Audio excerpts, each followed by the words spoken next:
Hello, and welcome to Novel Conversations, a podcast about the world's greatest stories. I'm your host, Frank Lavallo, and for each episode of Novel Conversations, I talk to two readers about one book. And together, we summarize the story for you. We introduce you to the characters, we tell you what happens to them, and we read from the book along the way. So if you love hearing a good story, you're in the right place. This episode's conversation is about the novel The Hound of the Baskervilles by Arthur Conan Doyle. And I'm joined by our Novel Conversations readers, Katie Porchile and Gregory James. Katie, Greg, welcome. Hi, thank you. Thanks, Frank. Glad to be here. Glad to have you both here to have this conversation with me. Before we get started, I want to give a quick introduction to our novel. The Hound of the Baskervilles is the third of the four crime novels by British writer Arthur Conan Doyle featuring the detective Sherlock Holmes. Originally serialized in the Strand magazine from August 1901 to April 1902, it was published in book form in 1902. The novel is set in 1889, largely on Dartmoor in Devon in England's West Country, and tells the story of an attempted murder inspired by the legend of a fearsome, diabolical hound of supernatural origin.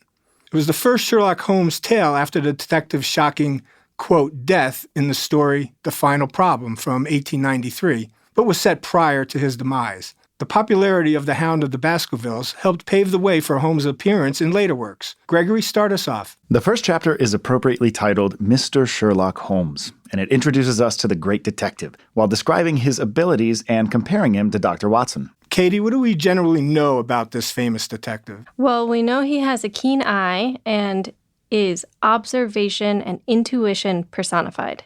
And though he takes a bit of a backseat to Watson in this story, we always feel his presence. But Katie, don't forget his trademark hat and pipe.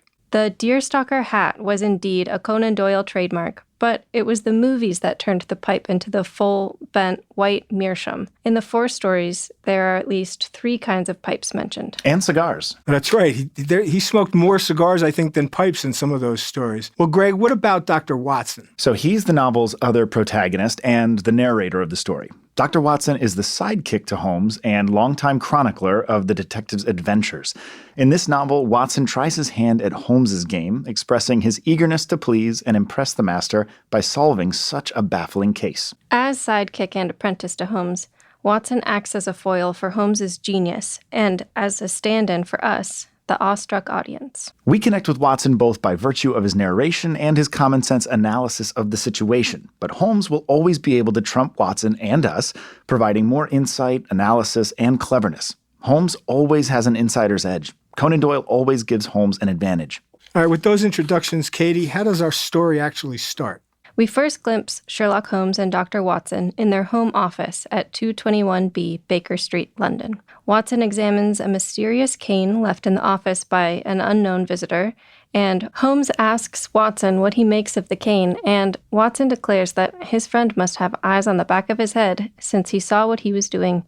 Holmes admits that he saw Watson's reflection in the coffee service. Watson offers up his theory as to the origin of the walking stick, declaring that the inscription, quote, to James Mortimer, MRCS, from his friends of the CCH, suggests an elderly doctor who was awarded the object after years of faithful service. Holmes encourages Watson's speculation, and the doctor continues, saying that the well-worn stick implies a country practitioner who walks about quite a bit. In addition, the CCH, he suggests, is probably the mark of a local hunt group to whom Mortimer provided some service. MRCS, membership of the Royal College of Surgeons. Holmes congratulates Watson and goes on to examine the cane himself as Watson basks in the glory of Holmes's compliment. However, Holmes quickly contradicts almost all of Watson's conclusions. So much for the compliment. Holmes suggests that while the owner is clearly a country practitioner, CCH actually means Charing Cross Hospital. The cane was probably presented on the occasion of the man's retirement from the hospital, and only a young man would have retired from a successful city practice to move to a rural one. And then amazingly, Holmes goes on to suggest that the man must possess a small spaniel given the bite marks on the cane. And then he playfully announces the appearance of master and dog at their front door. As we mentioned, Conan Doyle gives Holmes an advantage. In this case, Holmes determines the size and breed of Mortimer's dog because he sees the animal outside the window. Dr. Mortimer arrives, introduces himself, and announces his desire to consult with, quote, the second highest expert in Europe, a moniker which Holmes disputes. I can imagine. Second highest? Who's the first? To quote, to the man of a precisely scientific mind, the work of Monsieur Bertillon must always appeal strongly. I'm sure Holmes loves that. He suggests that Dr. Mortimer consult Monsieur Bertillon then. But Mortimer says, I said, sir, to the scientific mind, but as a practical man of affairs, it is acknowledged that you stand alone. And what else do we learn about Dr. Mortimer? Mortimer is also a phrenology enthusiast, and he wishes and hopes to someday have the opportunity to study Holmes's head. Well, other than a desire to get his hands on Holmes's skull, why is the doctor there? That's what Holmes asks him, and Chapter 2 begins, with Mortimer presenting Holmes and Watson with a manuscript. The document, dated 1742, Baskerville Hall, reveals the myth of the Baskerville curse. The Baskerville curse? Mortimer reads from the document. At the time of the Great Revolution, Hugo Baskerville lorded over the Baskerville mansion in Devonshire. Sex-crazed and lecherous, the infamous Hugo became obsessed with the local yeoman's daughter, whom he kidnapped one day. Trapped in an upstairs room, hearing the raucous drinking and carousing going on downstairs, the girl escaped with the help of the ivy-covered wall. She fled across the moorlands. Enraged at finding that his captive escaped, Hugo made a deal with the devil and released his hounds in pursuit of the young girl. Hugo's companions followed their drunken friend across the moorland and came upon the bodies of both Hugo and the girl. Hugo had just had his throat ripped out by, quote, a foul thing, a great black beast. And ever since, Mortimer reports, the supernatural hound has haunted the family. He claims the hound just recently killed Sir Charles Baskerville, the latest inhabitant of Baskerville Hall. And Katie, Dr. Mortimer has another document. He does. Mortimer unfolds the Devon County Chronicle of May 14, reading about Sir Charles's philanthropy and the circumstances surrounding his death. Having remade his family fortune in South African colonial ventures, Charles returned 2 years ago to the family estate and gave extensively to the local population. The chronicle mentions the myth only to discount it, citing the testimony of Sir Charles's servants, Mr. Barrymore and Mrs. Barrymore, and that of Mortimer himself. Charles was found dead, the paper reports, at the site of his nightly walk down the so-called Yew Alley, which borders the haunted moorlands. Suspicious facts include Charles's apparent dawdling at the gate to the alley and his footsteps down the alley itself, which indicated tiptoeing or running. The paper points out Charles's poor health and the coroner's conclusion that the man died of a heart attack. The article goes on to insist that the next of kin, Sir Henry Baskerville, should come to take his uncle's post and continue his philanthropy. Mortimer interrupts the account, however, to indicate that those are the publicly known facts. Off the record, he admits that Sir Charles's poor health was a result of his fear of the family curse. Finally, Mortimer announces that the scene of the crime contained, in addition to Sir Charles's tiptoeing steps, quote, the footprints of a gigantic hound. Readers, there's a couple of things going on in this chapter. The Curse of the Baskervilles establishes many of the themes that will run throughout the rest of the book. The contrasting pairs of natural and supernatural, myth and reality. And even as Conan Doyle relates the deeds of a lecherous libertine, he invokes the Gothic traditions that are popular at this time. The idea of an ancient curse, a hound of hell, and a kind of divine retribution. This chapter also presents several sources of information about the case. The manuscript with the ancient curse, the paper, a modern piece of journalism, and Mortimer's counsel and reading of each one. The manuscript points to the easy but unrealistic supernatural answers to a perplexing problem, rather than the more complicated scientific explanations. The other piece of evidence, the newspaper article, only gets the story half right and concocts easy answers just like the manuscript. Right. If the manuscript took a credulous, superstitious stance, then the paper makes the opposite mistake, refusing to acknowledge a set of mysterious data. Holmes, excited by such a mysterious case, asks for more details from Mortimer. As it turns out, the paw prints indicated that the dog had not approached the body. High hedges and 2 locked gates bordered the yew alley. Mortimer suggests that the death was the result of some supernatural evil, and he describes his own interviews with the locals who had seen a fiery, spectral hound roaming the moors. Holmes is very surprised that a man of science, a doctor, should believe in the supernatural evil. The superstitious Mortimer states he only came to Holmes to ask what to do with Sir Henry, the sole heir, set to arrive at Waterloo Station in 1 hour. He mentions another heir, Sir Charles's brother Roger, but points out that he is presumed dead in South America. Holmes promises to consider the matter, telling Mortimer to pick up Sir Henry at the station and bring him to the office the next morning. The detective dismisses Mortimer and Watson and settles down to contemplate the situation, ruminating in his typical fashion over a bag of Bradley's strongest shag tobacco. Later that night, Watson returns to find the office thick with smoke. As Holmes suggests, quote, "A concentrated atmosphere helps a concentration of thought." Holmes indicates his inclination to go through all the other possibilities before falling back on the supernatural one, and he speculates on the relevant questions. Given his infirmity and fear of the moor, Holmes wonders whom Charles was waiting for at the gate. The change in footprints, Holmes suggests, indicates running and not tiptoeing. Holmes also points out that Sir Charles was running in exactly the wrong direction, away from his house and any help that he might have found. The duo sets aside the case and Holmes takes up his violin. All right, readers, with that start, let's take a break, and when we come back, we'll meet the newest Sir Baskerville, Sir Henry, and hopefully avoid meeting the gigantic hellhound of Baskerville Hall. You're listening to Novel Conversations. We'll be right back.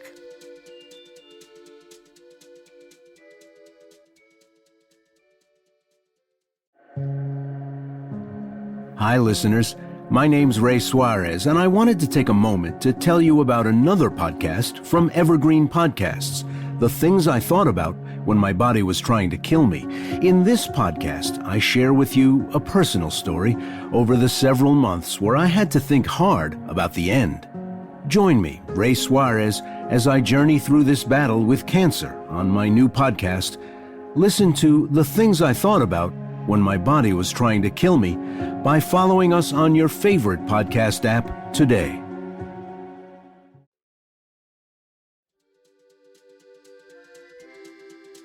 Welcome back. All right, readers, when we left, we had heard Dr. Mortimer's story of the death of Sir Charles Baskerville and the imminent arrival of Sir Henry Baskerville, and we learned of the curse of the Baskerville Hound. Greg, will you continue? So the next morning, Mortimer and the young Henry Baskerville arrive at 221B Baker Street. Though sturdy and weather-beaten, Sir Henry's expression showed that he was a gentleman. Just 24 hours in London, Sir Henry has already gotten involved in the mystery. He received an anonymous note of warning when he arrived at his hotel. The note said, "As you value your life or your reason, keep away from the moor." For Holmes, a few facts stand out. The address is on a plain envelope and printed in rough writing, and the note itself is composed with words cut out of newspaper, except for the word moor. Holmes establishes that no one could have known where to reach Sir Henry, so the writer must be following him. Holmes quickly assesses the typeface and discerns that the words were cut out from yesterday's Times. He goes on to suggest that the word moor was handwritten because the author couldn't find that word in print. Astounded, the others listen on intently. Holmes continues, "The author must be an educated man, since only the well-educated read the Times." As such, the roughly written address suggests the writer was trying to disguise his or her handwriting. In addition, the author must have been in a hurry, since the words are glued carelessly onto the paper. Dr. Mortimer, suddenly skeptical, questions Holmes's guesswork, and Holmes retorts that his methodology involves weighing probabilities and deciding on the likeliest solution. To prove it, he points out that the spluttered writing suggests a lack of ink, undoubtedly the result of a hotel pen and not a private one. Holmes even asserts that an investigation of hotel garbage around Charing Cross, where the letter was postmarked, should yield a torn-up copy of the Times. Announcing that he cannot glean anything else from the letter, the detective asks Henry whether anything else unusual has happened. Apparently, when Henry put out a new pair of boots to be shined, one boot was lost or stolen. The group debates whether the warning suggests a friend eager to protect the baronet or an enemy intent on scaring him off. Henry announces his intention to go to Baskerville Hall. And as soon as Sir Henry and Mortimer leave, Holmes leaps into action, intent on trailing the baronet to spot the letter writer whom Holmes suspects is trailing Sir Henry. Sure enough, the stakeout reveals a suspicious stranger in a cab. But the moment Watson spies his bushy black beard, the villain hurries off. The spy, Holmes suggests, is a worthy rival given his choice of a cab, a supremely well-suited getaway car. Holmes considers his own performance subpar. He let the spy know that he was seen. The detective does announce that he has caught the cab's number, 2704, and directs Watson into a nearby messenger office. Once inside, Holmes greets the manager, a former client, and asks for the man's son, Cartwright. Holmes instructs Cartwright to inspect the garbage of all the hotels in the Charing Cross region in search of the mutilated Times. Meanwhile, he tells Watson they will investigate cab number 2704 before meeting Sir Henry for lunch. Cartwright offers an interesting glimpse into the mindset of upper-middle-class England during Holmes's time. As an educated person, Holmes expects not only respect, but also service from his social inferiors, and he usually gets it. The boy agrees to go rummaging about in the trash for Holmes. These two chapters introduce us to more puzzling clues, right? The cut-and-paste warning letter, the stolen boot, and this mysterious stranger. The appearance of the mysterious stranger highlights another of the more prevalent themes in the story, that of disguised identity, and readers will certainly come back to that a little bit later. Arriving at Sir Henry's hotel, the pair runs into a flustered Sir Henry, enraged at the theft of a second boot, this time an old one. Denouncing the hotel staff, Sir Henry is surprised at Holmes's suggestion that the thefts may indeed have something to do with the case. At lunch, Holmes, Watson, Henry, and Mortimer discuss Sir Henry's decision to go to Devonshire, and Holmes assents given the extreme improbability of unmasking the stalker in London. Holmes asks if there is anyone up at Devonshire with a full black beard, and learns that the butler, Mr. Barrymore, fits that description. Intent on assessing whether Barrymore is at home or in London, Holmes sends a telegraph to Barrymore that will be delivered to his hand or else returned to the sender. Barrymore, Mortimer relates, stood to inherit £500 and a cushy, work-free setup upon Charles's death. Asking about other heirs and beneficiaries, Holmes learns that Mortimer himself received £1,000 and Sir Henry got £740,000. Holmes declares that Sir Henry needs a more attentive bodyguard at Baskerville Hall than Mortimer and surprises everyone by suggesting that Watson accompany the baronet. Holmes insists that Watson keep him updated. And while they are getting ready to leave for their office, they are surprised by a cry from Sir Henry. Diving under a cabinet, Henry discovers the first boot he lost, the new one, despite the fact that Mortimer searched the lunchroom earlier that afternoon. Back at 221B Baker Street, the detectives soon hear by wire that Barrymore is indeed in Devonshire, and that young Cartwright has not found the mutilated newspaper. However, the cab number proves useful. The cabman himself, irked and irate at what he assumes is a complaint, arrives at the office. Holmes assures the man that he just contacted the cab company to get some information and promises him half a sovereign if he cooperates. As with the young Cartwright, Holmes handles the irate cab driver, buys him off, and ensures his total cooperation. The detective's interaction with people of lower classes suggests that they do not respect those people whom they consider of a lower social or economic status. Holmes gets the man's name and asks about his mysterious morning fare. The cabman announces that the fare called himself Sherlock Holmes and was nondescript and ordered him to do just what the detective saw. Holmes is amused at his adversary's wit. On the morning of their departure, Holmes offers Watson some advice, suggesting that the doctor report facts only and not conjectures. In enlisting Watson, Holmes plays his own game of disguised identity. Watson will act as Holmes' secret ears and eyes. Thus, Holmes will be there through the conduit of Watson. Holmes also tells Watson to keep a close watch on everyone he meets. Assuring that Watson has his gun and that Sir Henry will never go out alone, Holmes bids the group adieu. Watson's newfound authority allows the novel to present a series of clues through his letters to Holmes. And learning the clues before Holmes gives us a chance to try our hand at solving the mystery. Watson has the opportunity to stumble along with us, suggesting theories that may or may not be true. On the trip, the baronet admires the scenery of his birthplace. Soon, the group spots the fabled moorland, a gray, dreamlike expanse. At the station, the group is met by a pair of gun-toting police officers, on guard for an escaped convict, and by a set of Baskerville servants. The ride to the hall offers a beautiful scenic view, but always with the foreboding moor in the background. Asking about the armed guards, the group learns from the coachman that the dastardly criminal named Selden, the Notting Hill murderer, has just recently escaped from prison. Sobered and silent, the party finally reaches the Baskerville Hall. All right, now wait a minute. Readers, are we buying the crazed murderer loose on the moor story? The so-called Notting Hill murderer does pop out of nowhere. In a novel that satires the easy answer by providing obvious clues, the manuscript, the county chronicle, we get the easiest answer of all, a murderer on the loose. Yes, but at the same time, it seems jarring and improbable to count the convict among the suspects because of the structure of the book. First, there's the setup of a curse and a hound, and second, there are still over 100 some odd pages left in the book. The murderer on the loose is dangled in front of us as a red herring, an unlikely candidate to be dismissed, but who just might be the culprit after all. At Baskerville Hall, Barrymore and his wife introduce themselves and take in the baggage. Once inside, Watson and Sir Henry learn of the Barrymore's intention to leave Henry's service as soon as he gets settled. Citing their sadness and fear at Charles's death, the Barrymores admit that they will never feel relaxed at Baskerville Hall. And that night, once in bed, Watson has trouble sleeping and he hears a woman crying. The next morning, Watson mentions that crying he heard the previous evening. Sir Henry admits that he also heard the sobbing, but that he thought it was just a dream. Asking Barrymore about the incident, Watson notices that the butler gets flustered. He later learns that the man's suggestion that it could not have been his wife crying is a lie. Watson sees the woman's red and swollen eyes. Watson wonders at the butler's lie and at the woman's tears, speculating that perhaps Barrymore was the bearded stranger back in London. He decides to make sure Holmes's telegraph was actually delivered into the butler's own hands, so he takes a long walk out to the Grimpen postmaster. And after questioning the postmaster's delivery boy, Watson learns that the telegram was actually delivered to Mrs. Barrymore, who claimed that her husband was busy upstairs. The boy did not see Mr. Barrymore himself. Confused by the back and forth of the investigation, Watson wishes that Holmes were free to come to Devonshire. Just then, a small stranger carrying a butterfly net comes up, calling Watson by his name. Mr. Jack Stapleton of Mary Pitt House introduces himself and excuses his casual country manners.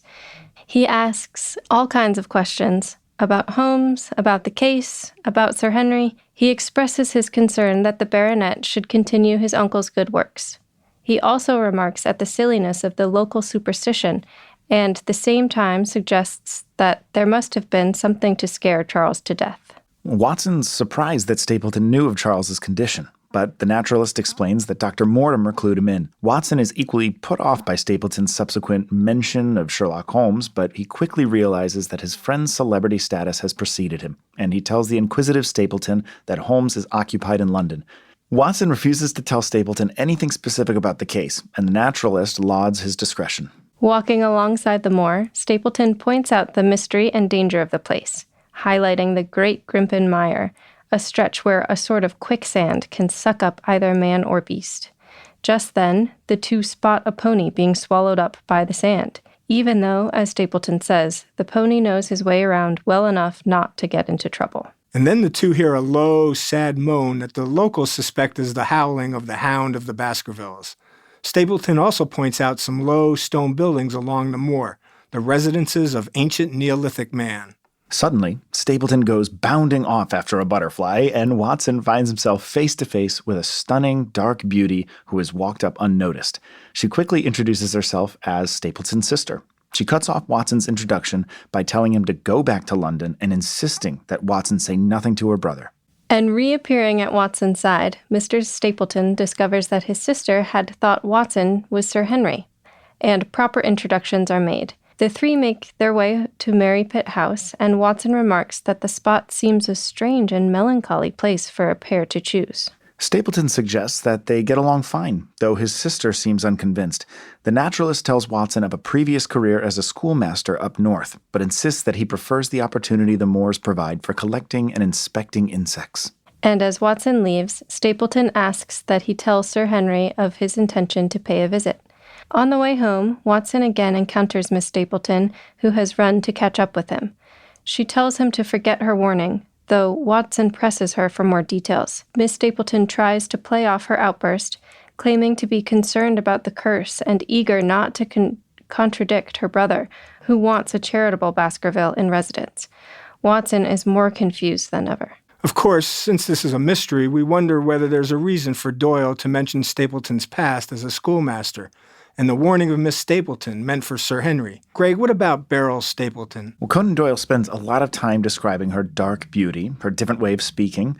In appearance and attitude, she seems to be the exact opposite of her brother. I guess these facts are supposed to fit neatly into the rubric of clues that end up revealing who the Stapletons really are and what this whole mystery means. But if we take Conan Doyle's depictions of young Cartwright and the cabman as examples of English classism, I'd argue that Beryl's identity and the way the novel treats her reveals the different assumptions and stereotypes about ethnicity that colored Conan Doyle's and Holmes's England. And as Chapter 8 begins, Watson tells us that from this point on, the story will be told as it was reported to Holmes himself in letter form. But first, let's take a break here, and when we come back, we'll continue to unwrap these series of mysteries. The death of Sir Charles, the convict Selden, the odd Stapletons, and of course, the curse of the Hound of the Baskervilles. We'll be right back. Bonjour, this is Fabulously Delicious, the French food podcast. I'm Andrew Pryor, and every week I bring you the wonderful and fabulous people involved in French food, whether they're here in France like me or from around the world.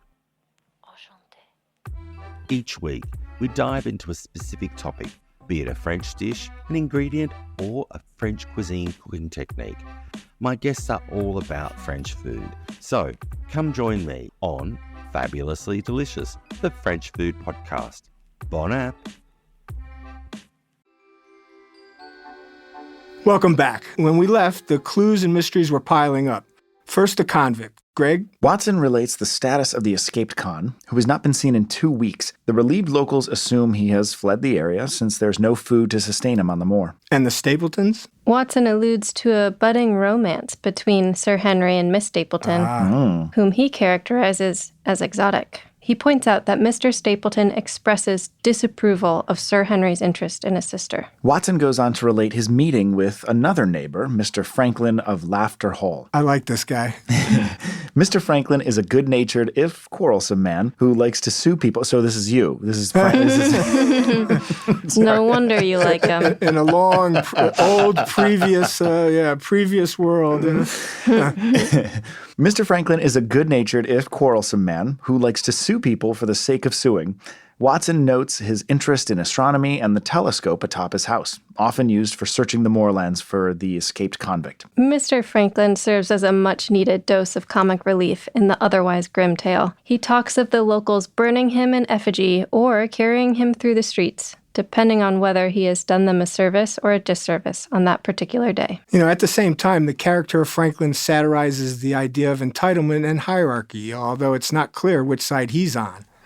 Franklin's gratuitous lawsuits aimed at protecting what he sees as his rights suggest that Conan Doyle has a humorous take on this character's actions and his opinions. In his letters to Holmes, Watson mentions the telegraph did not make it into Barrymore's hands, and he describes Sir Henry's questioning of the butler. Barrymore admits that he did not receive the wire from the postman himself, but insists he was indeed at home that day. Watson reiterates his suspicions that Barrymore, whose wife he has seen once again crying, is up to no good. And indeed, late one night, Watson is awakened by the sound of footsteps outside his door. Peeking out, he sees Barrymore, silhouetted by a candle he is holding, skulking down the hall. As Watson follows him, he sees the butler go up to a window and hold his candle aloft, as if signaling to someone. Suddenly, he lets out an impatient groan and puts out the light. Watson offers no speculation, leaving the theorizing to Holmes. Having investigated the window that Barrymore used, Watson determines that this particular window has the best view of the moor.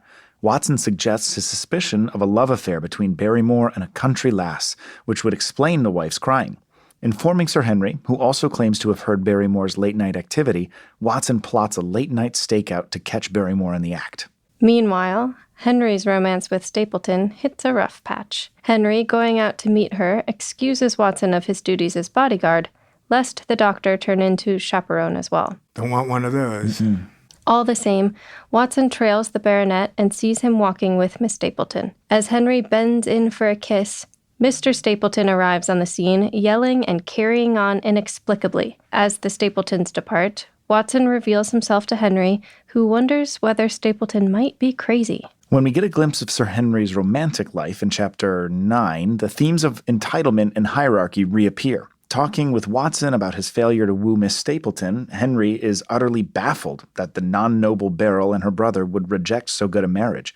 In assuming his own suitability, Henry acts as if he is entitled to a marriage with a woman of a lower class.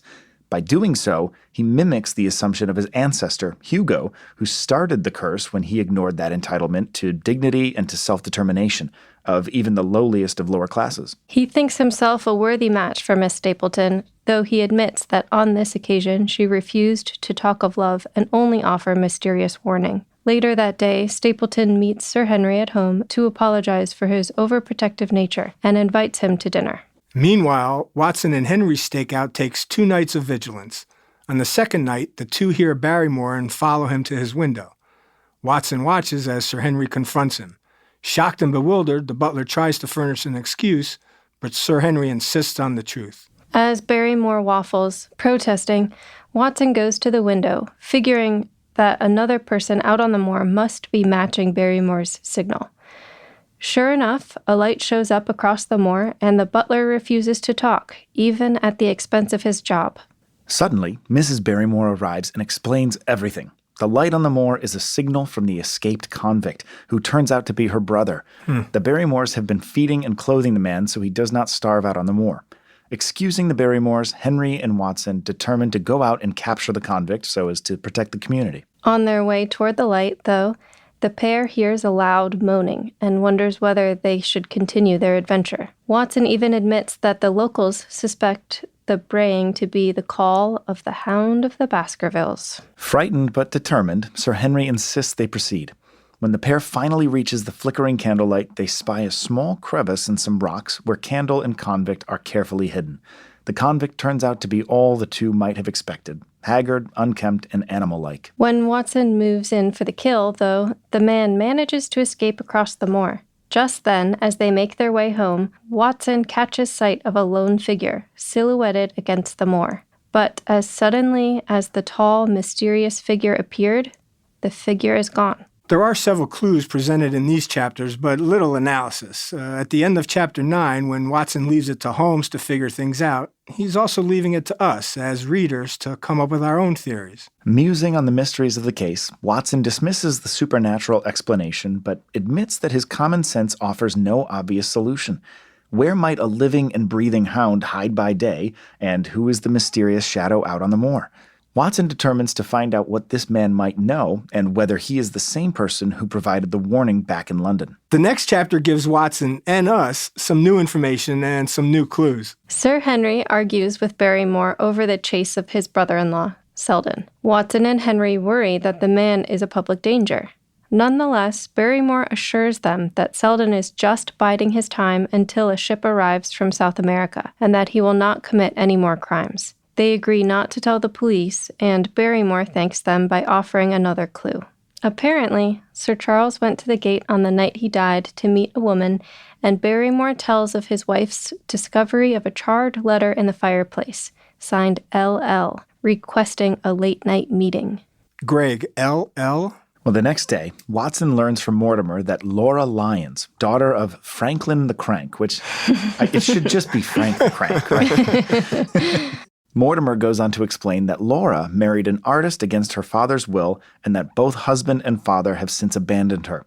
In the meantime, both Stapleton and Sir Charles have come to her aid by offering her alms. As for the silhouette on the moor, Watson learns from Barrymore that Selden has seen him too. He appears to be a gentleman, and he lives in one of the Neolithic huts along the moor, getting his food delivered by a young boy. And now we do get to meet LL, Laura Lyons. Deciding that an informal visit might be the most productive, Watson leaves Sir Henry at home and heads for Coombe Tracy.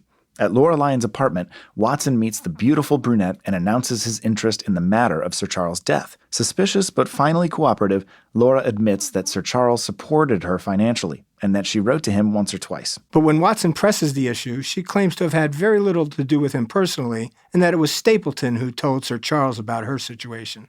Watson mentions the burned letter with her initials, and Laura admits to having written it. When Watson asks what happened that night, Laura claims to have missed the appointment, but she refuses to say why. All she will disclose is the letter's content, an appeal for alms from Sir Charles to get her out of her bad marriage. She also adds that in the interim, she has gotten help from someone else.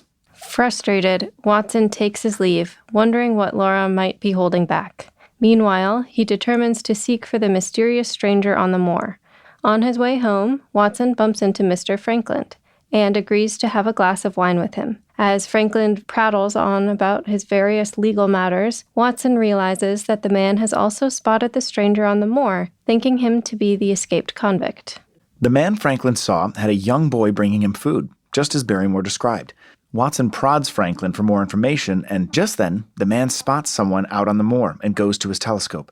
Sure enough, they see a young boy who is glancing behind him as if to make sure no one is watching. Watson declines Franklin's offer for another drink and makes his way to where he saw the boy. Finding the stranger's hut, Watson decides to wait for his return. Examining the contents of the hut, the doctor discovers a note that says he has gone to Coombe Tracy, and he realizes that he is also being followed. Finally, Watson hears footsteps outside and a sudden greeting. Watson quickly realizes that Holmes is the man greeting him. After a long period of narration by Watson, the return of Holmes, like the unexpected appearance of the convict, can seem a bit jarring. At the same time, this section reveals Holmes's own game of disguised identity. Holmes shows that he, a gentleman, lived like a convict. He looked for food and lived in a bare-bones dwelling. And in talking with Watson, Holmes starts to add information only he had, and he does answer some of the clues. And we learn quite a lot. We learn that Stapleton is the culprit and that, in effect, all our speculations were useless since we did not have the key piece of information: Stapleton's identity and marital status. Beryl, the woman masquerading as Stapleton's sister, is actually his wife. And we should mention, readers, that this information comes to us just as quickly as we just delivered it.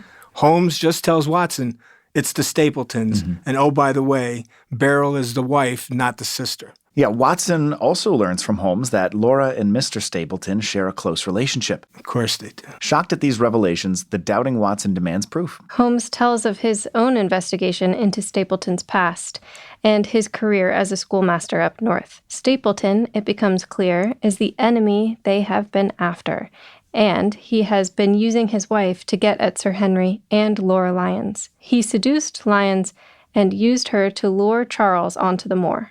Watson wonders why Holmes was hiding on the moor in the first place. The detective explains that he hid so the enemies would not know of his direct involvement. Holmes lied to Watson, he says, so that no one would discover him should Watson decide to compare notes or bring his master some food.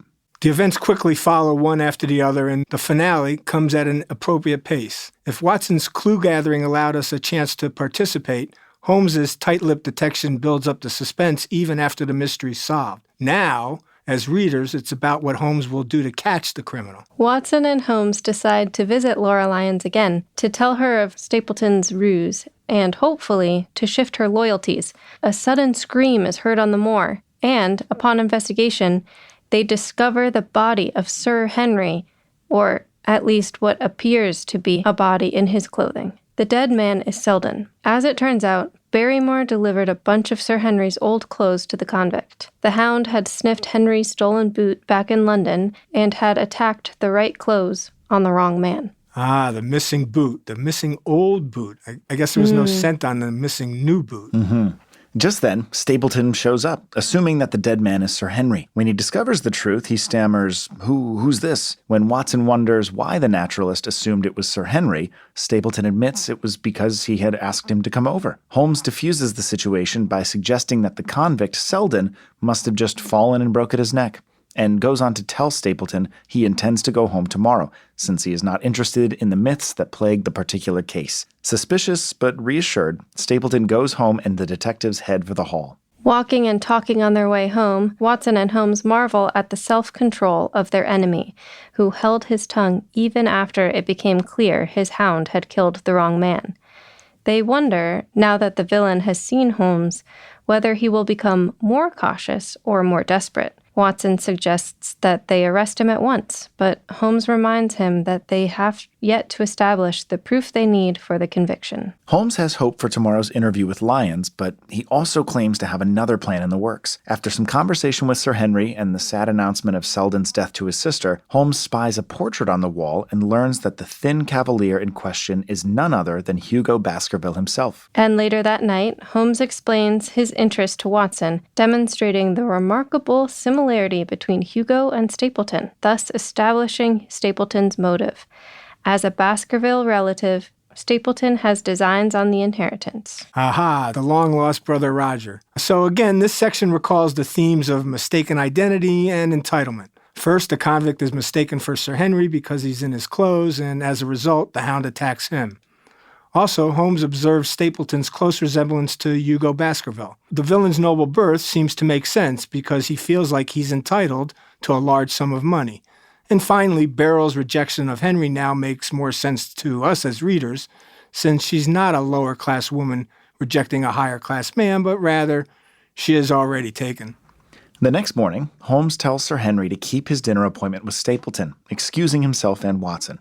Holmes tells the baronet that he and his friend are going to London, and though Sir Henry is understandably alarmed, Holmes tells him to trust him. He also insists that the baronet deliver the same message to Stapleton and that he walk home alone across the moor after dinner. Meanwhile, Holmes and Watson head over to Laura Lyon's place, and Holmes tells her of Stapleton's secret marriage.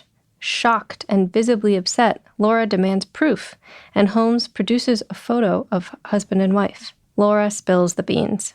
Stapleton had offered to marry her if she got a divorce, an endeavor that would require Sir Charles's assistance. The naturalist wrote Laura's letters to Charles and then insisted she miss the appointment, suggesting that he himself would pay the expenses. Stapleton even convinced Laura to keep quiet, telling her that she might get in trouble. The detectives approach Merripit House, and Holmes insists that they tiptoe so they are not heard. Hidden behind some rocks, they observe Sir Henry and Mr. Stapleton chatting over coffee. Sir Henry seems nervous, perhaps pondering the long walk home across the moor. Just then, Stapleton gets up and heads outside, letting himself into a small outhouse where the hidden group hears some strange scuffling. Meanwhile, a thick fog starts to settle. Of course it does. And it spreads across the moor, and the group gets nervous as the visibility gets worse and worse. Once the fog engulfs the path from Merripit to Baskerville Hall, the detectives will not be able to watch Henry walk home, nor protect him from the Hound attacks. Once Henry finally gets going, the fog's getting thicker and Leon's getting larger. The fog covers the path, and the detectives hear the Hound before they see it. When it emerges from the mist, the Hound turns out to be an immense, iridescent, fire-breathing beast, the very picture of the Baskerville myth.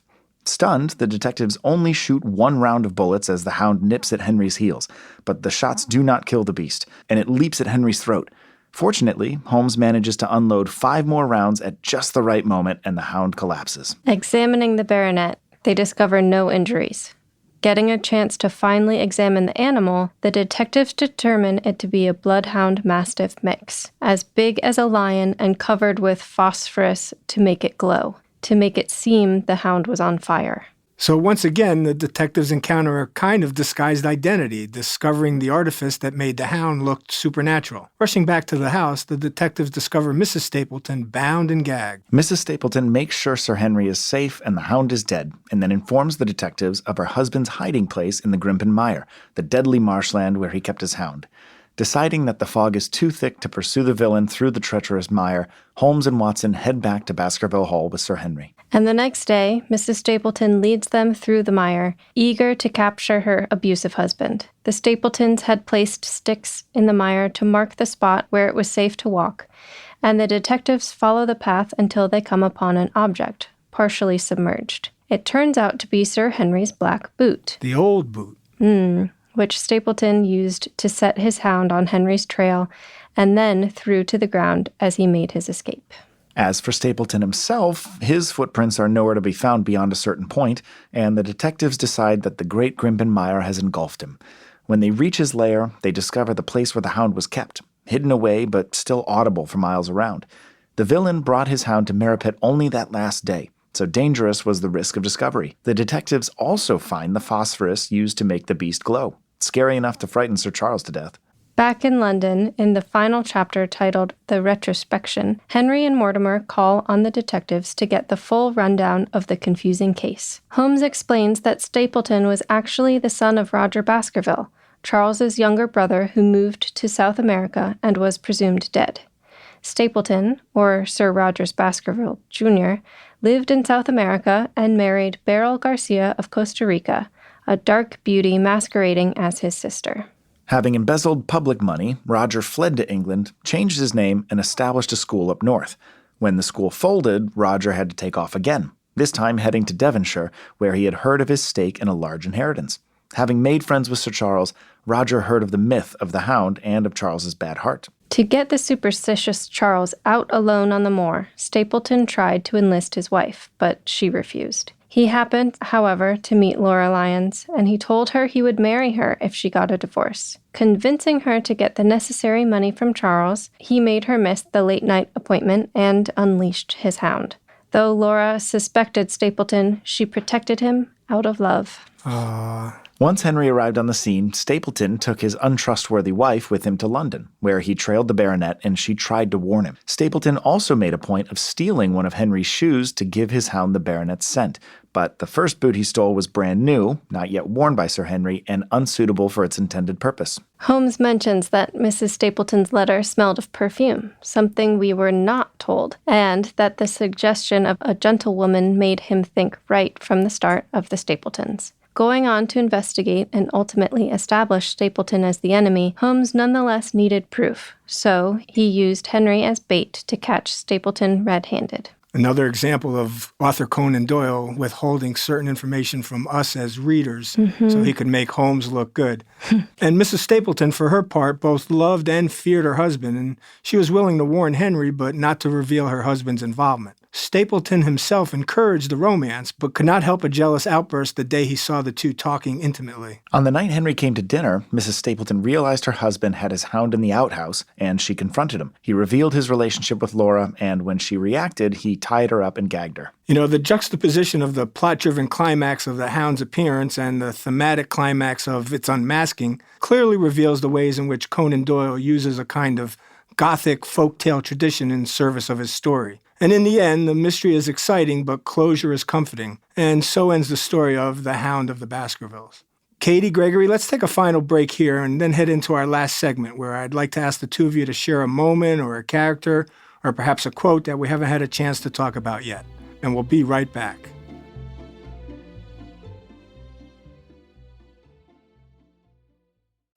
Are you tired of seeing your teen or young adult struggle on a path that clearly isn't the right fit? Is your teenager confused about which direction to take after high school? The future of work is changing rapidly, and our kids need to know all of the options available after high school so they're empowered to make the choice that is best for them. In each episode, we explore the latest trends that are shaping the opportunities of today and tomorrow. I'm your host, Betsy Jewell, and this is the High School Hamster Wheel Podcast.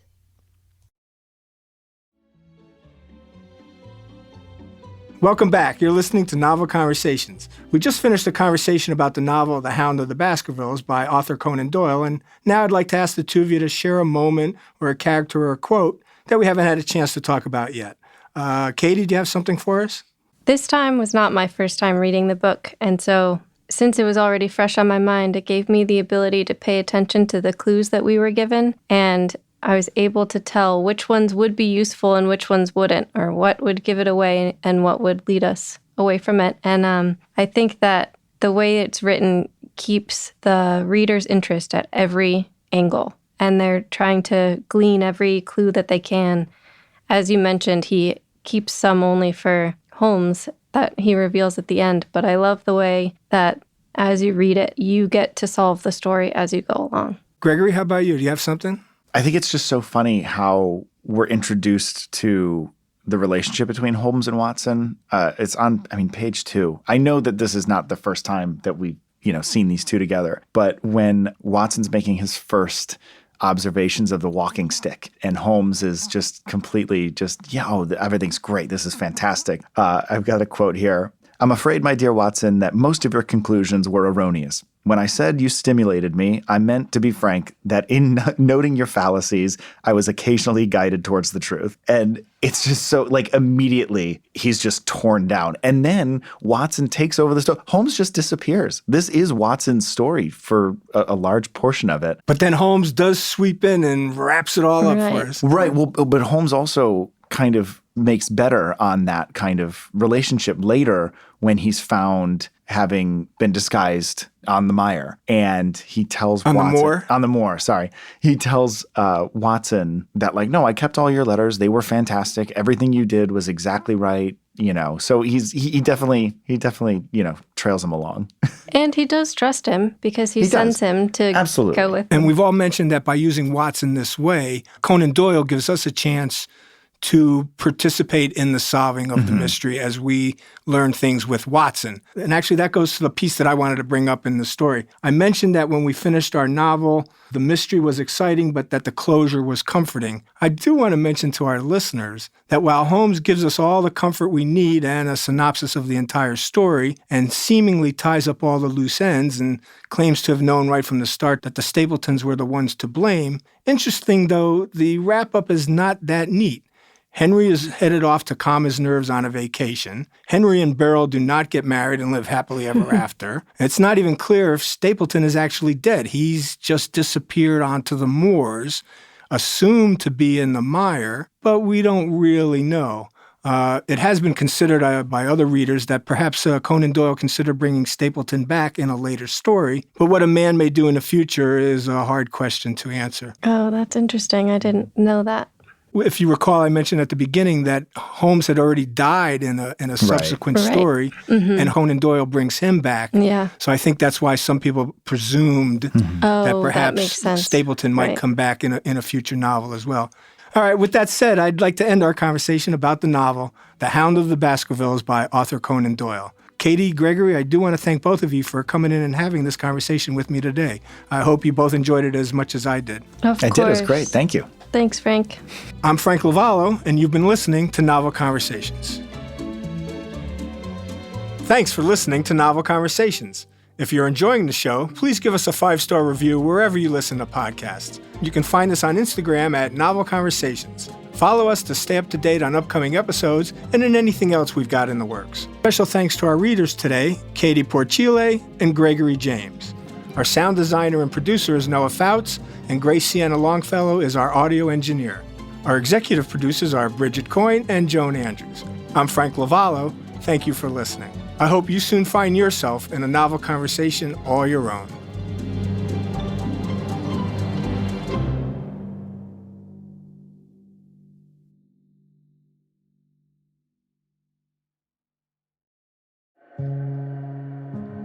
Hi, listeners. My name's Ray Suarez, and I wanted to take a moment to tell you about another podcast from Evergreen Podcasts, The Things I Thought About When My Body Was Trying to Kill Me. In this podcast, I share with you a personal story over the several months where I had to think hard about the end. Join me, Ray Suarez, as I journey through this battle with cancer on my new podcast. Listen to The Things I Thought About When My Body Was Trying to Kill Me by following us on your favorite podcast app today. This podcast was produced with the support of the Ohio Motion Picture Tax Credit and in partnership with the Ohio Development Services Agency.